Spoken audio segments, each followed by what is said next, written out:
Asoosama Imaanaa Imaltuu Kutaa Jaaffaa Barreessaan Abrahaam Tasfaayee Guddinaa. Ishurururu yaa burtukaanee hoo dama waalala beeksi fuudhee galaa.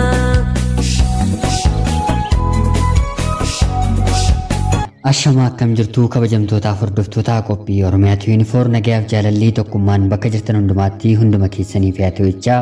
Guyyaa har'aas asoosama Imaanaa Imaltuu Kutaa Jaaffaa Abrahaam Tasfaayee Guddinaatiin barreeffame isiniif qabadheen dhiyaadheera.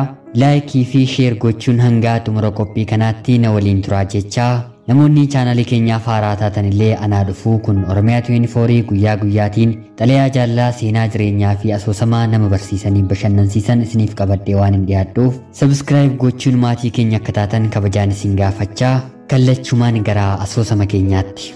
Imaanaa Imaltuu Kutaa Jaaffaa. Ishurururu yaa burtukaanee hoo dama waalala beeksi fuudhee galaa. Sagalee kottee kennaan dhagahe kan Amiinaati. Barattoota kennaan mana manarra deemee qayyabachiisu keessaa Amiinaan ishee tokkodha. Kennaan waa'ee dhukkubsachuu haadhasaa waan dabarsee duran dubbatiiniif guyyoota arfan darbaniif walitti aansee ishee qayyabachiisuu hafuunsaa haati isaa duunaan ta'uu Amiinaa waa tokko hin beektu. Reefuu har'a dhaga'uu isheeti. Qananiirraa namicha kophee qulqulleessuu kennaatiin barsiise. Qananii fi kennaan akka walitti adeeman Amiinaan ni beekti ture. Durattiyyuu Qananiin dalagaa liistirummaan alatti ogummaa rifeensa sirreessuu ni qaba ture. Kennaan kutaa 9ffaa gahee liistirummaa fi jamiilummaa dhiisee mana manarra deemee qayyabachiisuu yeroo jalqabu Qananiin immoo qacaramee rifeensa sirreessaa dalagaa jalqabe. Bara darbeerraa eegalee ammoo konteenera cinaa buufata konkolaataa fuullee dukkaana shaqixaa Amiinaafaa waajjira qaxxaamura diimaarraa kaffaltii muraasaan liqeeffatee mana rifeensaa mataasaa banateera. Amiinaanis isa bira deemtee ala dhaabbattee isa waamsiste. Erga inni ishee bira dhufee boodas dalagaan siiksise miti dhiifamaa waa si gaafachuuf jedheeni jettee yeroo Qananiidhaan gaafattu haa ta'u kaa maal rakkoo qabaa na gaafadhu jedheen yeroo deebisuu fi kennaan guyyoota arfan darbaniif hin dhufne maal ta'eeti jettee yeroo isa gaafattu Amiinaa kennaan gaddarra jira jedhee yeroo deebisuu fi gadda maalii jettee isheenis naasuudhaan yeroo deebistuu fi haati isaa harmeen isaa jalaa duute jedhee yeroo deebisuu fi yaa Allah yoom jettee naasuuf gadda keessa Qananiidhaan yeroo gaafattu Qananiinis deebisee erga awwaalamtee har'a kunoo guyyaa 5ffaa isheeti jedhee yogguu deebisuu fi Amiinaan baay'ee gadditee hidhii ishees xuxxuuxxee wanta dubbattus wallaaltee garuu maal ta'aniiti jechuun isaan dhukkubeeti ture jettee ammas yeroo gaafattu Qananiin haati kennaa akka dhukkubsachaa turteetti hime. Amiinaanis waa'ee dhukkubsachuu haadhasaa kennaan waan ishee dhokseetiif baay'ee itti mufatte. Qananiinis anin beeku malee akka kennaatti namni haadhasaa jaallatu addunyaa kanarraa jira laata. Harmeesaa fayyifachuuniif wanti inni hin goone tokkoyyuu hin turre. Qarshii gudunfatee qabu mara wallaansa harmeesaatti baddu baase garuu maal fayyada yaa haadha jechuun imimmaan isa huunaan Qananiin addaan kute. Amiinaanis gidduutti amma eessa gadda taa'ere jettee yeroo isa gaafattu bataskaana maaramii awwaalcha gidduu jedhe akkuma deebiseefiin naan gallee jechuun maal jechuu keeti jettee ammas yeroo gaafattuuni erga haadha isaa awwaalee galee kennaan ammayyuu achuma jira. Du'a haadha isaa irraa kan ka'e akka raa ta'uu wayii ta'e abdii jireenyaa haamilee barachuu fedhii bor arguu boolli haati isaa awwaalamtetti ishee faana awwaaleera. Kunoo midhaaniif bishaanillee afaan isaatti erga bu'ee har'a guyyaa 5ffaa isaati jedhee bu'aa yerootti dubbatu Amiinaan akkuma mana isaanii seetee namni hin jiru yeroo inni nyaataa bishaanii didu kan itti dheekkamu jettee aariidhaan akka ariitii gootee yeroo isa gaafattu inni yoom dheekkamsa namaa dhagaa jetteeti garuu dhugaas qaba jedhee yeroo deebisuu fi Amiinaan ammas dhugaa akkamii Qanani jettee yeroo isa gaafattu kan abbaa dhabe haadhatti obsa kan haadha dhabes abbaatti obsa lachanuu kan dhabe obboleessa yookiin obboleettii fira yookiin aantee isaatti obsa. Kennaan garuu guyyuma haadha isaa dhabe kana hundumaa of harkaa dhabe jedhee yeroo deebisuu fi Amiinaan kana hundumaa isheetti himuusaaf qananii galateeffattee nagaatti jettee biraa sokkite. Ishururu yaa burtukaane hoo lama waalala beesi fuudhee gala.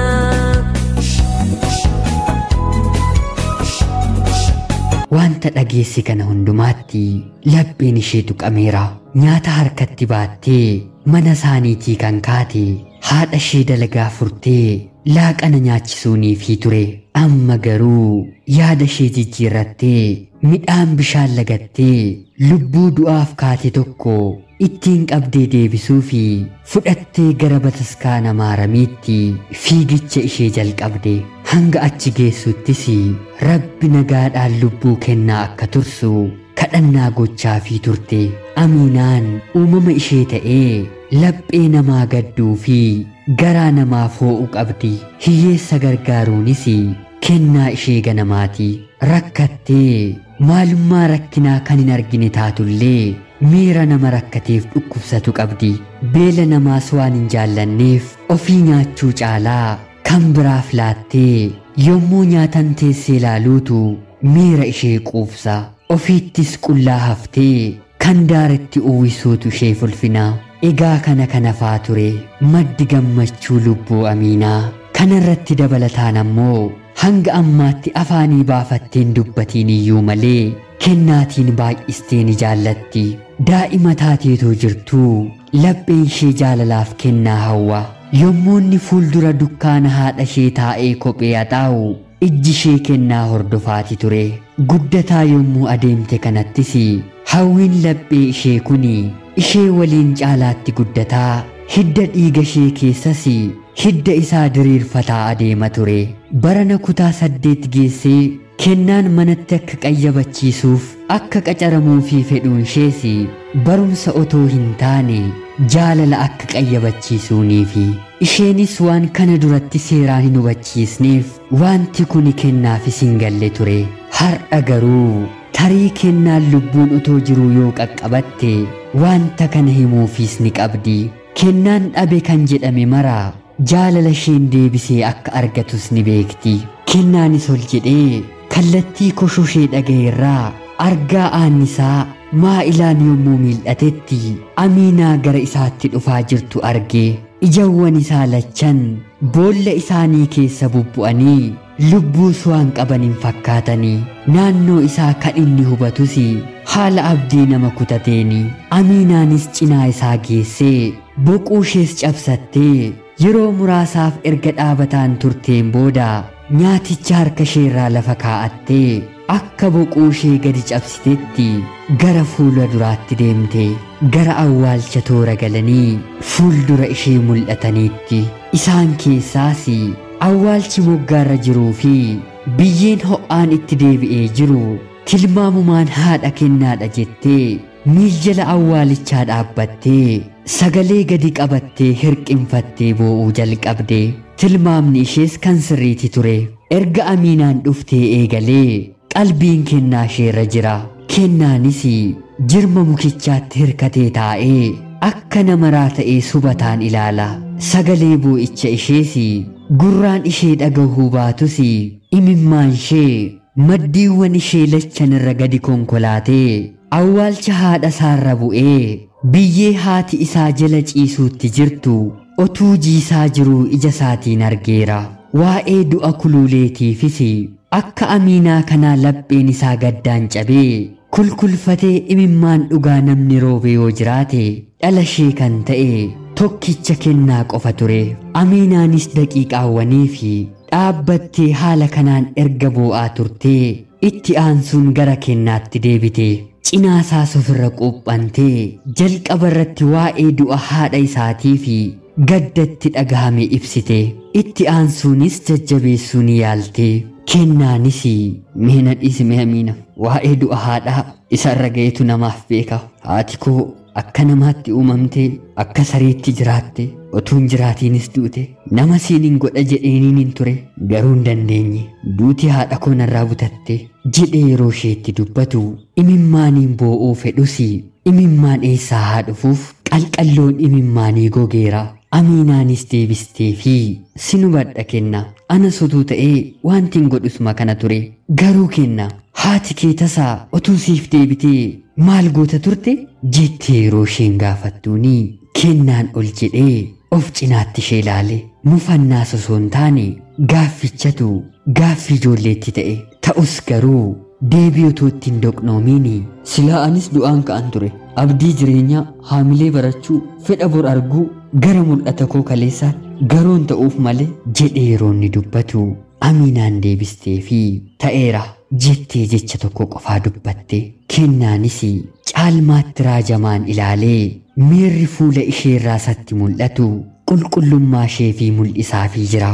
Amiinaanis bakka quphantee kaatee dhaabattee gara awwaalchaas ilaalaa sagalee ishee ol fudhattee yaa ekiraa haadha kennaa hoo akkuma jedhan yoo jirta ta'e mee al takkaana dhagahi yaa afuura haadhaa al tokkumee na dhaggeeffadhu ilmi koo akkam ta'a jettee boqonnaa of hin dhorkiin ilma kee ani nan jaalladha jaalalli isaa ijoollummaatti laphee kan na seene kan na waliinis guddatedha na waliinis jaalalli isaanii du'a otuu lubbuun jiruu kan inni dhabe mara jaalalaaf jecha nan ta'a ammaan booddeetti ilmi kee ilma kooti egaa sichitti atis dirqama haadhummaa yaaddoof dhiphina kee imaanaa anatti kennadhu ofii nagaatti boqodhu jettee Amiinaan afuura haadhaaf waadaa seente waadaa ulfaataa gara kennaattis deebitee haadha siif ta'uuf dirqamatti garaatii si baafachuun anarraan eegamu quxusuu kee ta'us egaan sichitti yoo naaf eeyyamte ani haadha keeti gadda kees anarratti irraanfachuuf jirta amma ka'e jettee harka isaa harka isheen qabattee harkistee lafichaa kaaste kennaan garuu of to'atee dhaabbachuu hin dandeenye deeggartees isa dhaabdee harka tokkoon mudhiisaa harka biraan ammoo harka isaa gateettii ishee irratti qabattee tursite gara awwaalcha haadhaatti maal akka ta'aa jiru yookiin maal akka ta'uuf deemu kennaan waan beekuun fakkaatu qofaa garuu guyyaa 4 duratti ejjennoonni qabatee turee fi hedduun wal jijjiiranii jijjiirsisuu ni dadhabanii amma bakka sana jiraachuu isaanii shakka. Amiinaan awwaalcha haadhaarra dhaabbattee waadaa haadhummaa seenteef. Ishururu yaa burtukaanee hoo dama waana laabeessi fuudhee galaa. Kutaa torbaffaan itti fufaa. Asoosama imaanaa imaltuu Abrahaam Tasfaayee Guddinaatiin barreeffame laayikii fi sheer gochuun hanga xumura qophii kanaatti na waliin turaa jechaa qophii gara biraa fi kutaa itti aanutti hanga walitti deebinutti turtii gaarii. Ishururu yaa burtukaanee